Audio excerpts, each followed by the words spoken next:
Prezident Gurbanuly Berdimuhammedow 15-nji maýda Nowatdaky iş maslahatyny geçirip Türkmenistanyň buğdaý daşary ýurtlara eksport edýän ýurda öwürlenýäni aýtdy. Bu ýanat Türkmenistanyň Orsiýetden 10.000 tonna çemesini tohumluk buğdaý satyn aljagy. Ýurtda un, kepek nowatlarynyň olmasa kiçilmeýänligi barada çykýan habarlaryň ýa-ýanyna gawat geldi. Mundan başga Berdimuhammedow 16-njy maýda Türkmenistanyň owa hojalyk ekinleriniň tohumçylyk ulgamyna ýeten sepketlerine bagyşlanan halkara ilim maslahaty gatnaşçylar gutlap, ýurdun owa hojalygyny iňgirdejili puwdoklaryň birine öwürmek goýunça uly işleriň durmuşa geçirilýänligini ýytady. Emma daýhanlaryň gazançlarynyň ösüşi boýunça hiç bir san getirmedi. Bu sözler Merkezi Aziýada iň azylatly ýurt hasaplanýan Türkmenistanyň Türkiýe iş gözläp gidýän adamlaryň sanynyň sebitiň iň köp ýylatly ýurdy Özbegistanyň zähmet migrasiýasyna gidýänlerden hem kän warda çykan maglumatyň fonuny aýdylýar. Yerli synçylaryň tasdiklamalarına görä, ýurdun owa hojalygyny Sapar Murat Niýazowyň prezident bolan döwründen bäri saklanyp gelýän agyr problemalar barha köp adamyň owa hojalyk işlerinden çekilmegine we başga gazanç çeşmesini gözlemegine sebäp bolýar. Berdimuhammedow 2007-nji ýylda häkimiýet başyna gelenine bu problemany bölekleýin tasdiklap,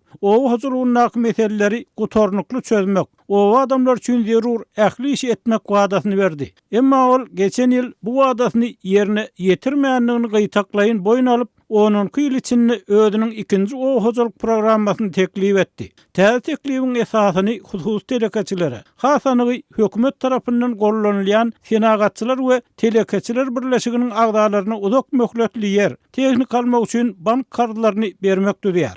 Mundan öň prezident ençe meýillap daşary ýurtlardan gög önümleriň import edilmegine, hasyrlylygyň pesligine, yerlerin şorladylmagyny, suwun beýsarpa ulanylmagyny garşy çykyp häkimlere käýinç paýlamak, plan bolmadyk ýol başlary täzelemek bilen meşgullandy. Şol wagtda yerli synçylar we Azatlyk radiýasynyň çeşmeleri daýhanlaryň erksizlikden we kada urulan korrupsiýadan uly ziýan çekýänliklerini, iş ýüzünde olaryň hiç bir kanuny goragynyň galmanlygyny aýdýarlar. Resmi habarlardan ma'lum bolýar, Türkmenistanda ekilmeli ekin, onuň ekilýän we hasylyň ýygnalýan wagty satyn alyş bahasy prezident derejesinde kesgitlenýär. Berdimuhammedowyň geçen ýyl pagta, garly we pili önümleriniň döwlet satyn alyş narhlaryny biraz ýokarlandyrynyna garamazdan ýurtda daýhançylykdan maşgala eklep boljagyny ananýan ýöneköý daýhan az diýip owa adamlary Azatlygyň habarçysy bilen söhbetdeşlikde aýtdylar.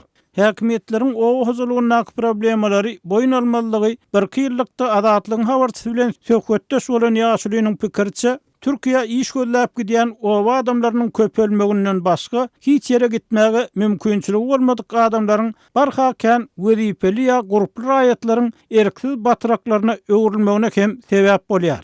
İşlejege yer verilen, işlemejege berilýär. Ol yer alanyň özi işleýän ak bu. Pulny tutup gullary işletýär. Halkara uramalar hususan pagta ýygmyna çagat ähmetiniň we mezur ähmetiň ulanylmagyna garşy kampaniýa alyp barýan hukuk goraýjylar resmi aşgabatyň owa hojalygyny dowam edýän köne praktikany betetmegine ýygyderli çagyrş edýärler.